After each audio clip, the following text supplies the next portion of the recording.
Timnas Indonesia akan menghadapi laga penting di lanjutan matchday kelima kualifikasi Piala Dunia 2026 zona Asia. Timnas Indonesia yang saat ini menempati posisi 2 grup F hanya butuh satu kemenangan lagi untuk lolos ke babak berikutnya. Namun, di pertandingan terdekat, Timnas Indonesia diprediksi tidak akan mudah meraih 3 angka karena lawan yang mereka hadapi adalah Timnas Irak. Seperti yang kita tahu, Irak saat ini menjadi pemimpin klasemen grup F dan pernah mengalahkan Timnas Indonesia dengan skor 5-1 di matchday pertama. Meski sudah dipastikan lolos ke babak ketiga kualifikasi Piala Dunia, Irak diyakini tidak akan segan memberikan perlawanan untuk Indonesia. Duel sengit Indonesia versus Irak sendiri akan digelar di Stadion Gelora Bung Karno, Jakarta pukul 16.00 waktu Indonesia Barat. Untuk meraih hasil maksimal, Sintayong telah memanggil pemain-pemain terbaiknya, termasuk pemain keturunan yang di pertemuan pertama melawan Irak belum diturunkan. Mereka adalah Tom Haya dan Ragnar Oratmangun. Kehadiran dua pemain kelas Eropa itu terbukti telah mendongkrak kualitas timnas Indonesia, terutama di level Asia. Bahkan, dengan hadirnya pemain keturunan dan juga talenta berbakat asal Indonesia, timnas Garuda kini menjadi tim yang paling disegani di ASEAN. Namun, jelang duel melawan Irak, kabar kurang sedap datang dari pelatih Sintayong. Pria asal Korea Selatan itu disebut mengalami stres menjelang duel dua laga penting timnas Indonesia di kualifikasi Piala Dunia 2026.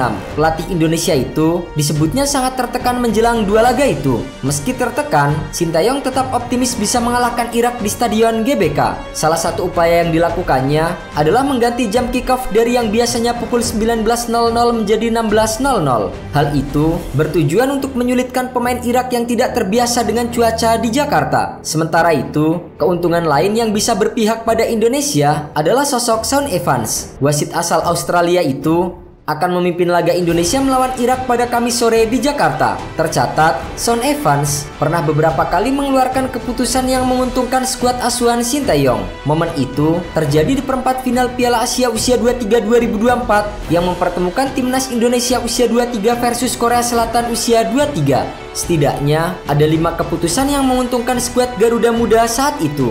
Pertama, ia menganulir gol cepat Korea Selatan usia 23 yang dicetak oleh Lee Kang-hee. Padahal, jika gol itu disahkan, Korea Selatan usia 23 diprediksi dengan mudah menaklukkan timnas Indonesia usia 23. Selanjutnya di babak kedua, Shaun Evans memberikan kartu merah kepada penyerang timnas Korea Selatan usia 23 Lee Yong-jun. Ia dinilai telah menginjak kaki bek timnas Indonesia usia 23 Justin Hapner. Di akhir babak kedua, Shaun Evans memberikan kartu merah kepada pelatih timnas Korea Selatan usia 23 Wang Sung-hong karena ia melakukan protes keras kepada wasit. Selanjutnya, di masa perpanjangan waktu, tendangan bebas yang sedianya didapatkan Korea Selatan usia 23 dianulir oleh sang wasit. Terakhir atau yang paling berkesan, ketika Shaun Evans meminta Justin Hapner mengeksekusi ulang tendangan penalti di adu tos-tosan. Padahal, di kesempatan pertama, sepakan penalti Justin Hapner ditepis oleh kiper Baek Jong-bum. Momen tendangan ulang ini berhasil dimanfaatkan oleh Justin Hapner menjadi gol, sehingga skor pun sama kuat 5-5. Singkat kata, Hernando Ari menggagalkan 2 sepakan penalti Korea Selatan usia 23 sehingga timnas Indonesia usia 23 menang adu penalti dengan skor 11-10.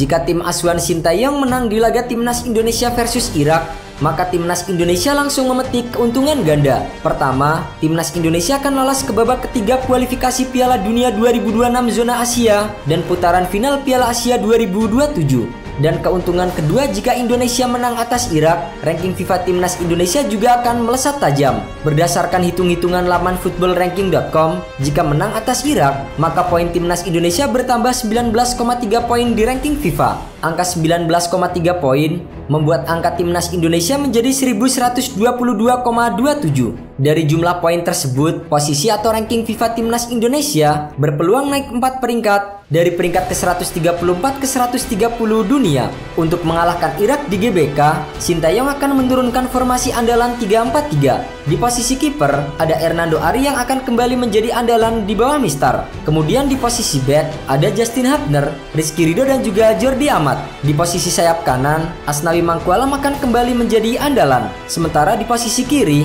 Pratama Arhan akan bersaing dengan Sain Patinama. Untuk 2 pemain di posisi gelandang, Tom Haya akan berduet dengan Nathan Chuaon. Dan untuk 3 pemain depan akan menjadi milik Ragnar Oratmangun, Marcelino Ferdinand dan juga Rafael Strijk. Setelah pertandingan melawan Irak, timnas Indonesia juga dipastikan akan mendapatkan kekuatan baru saat menghadapi Filipina.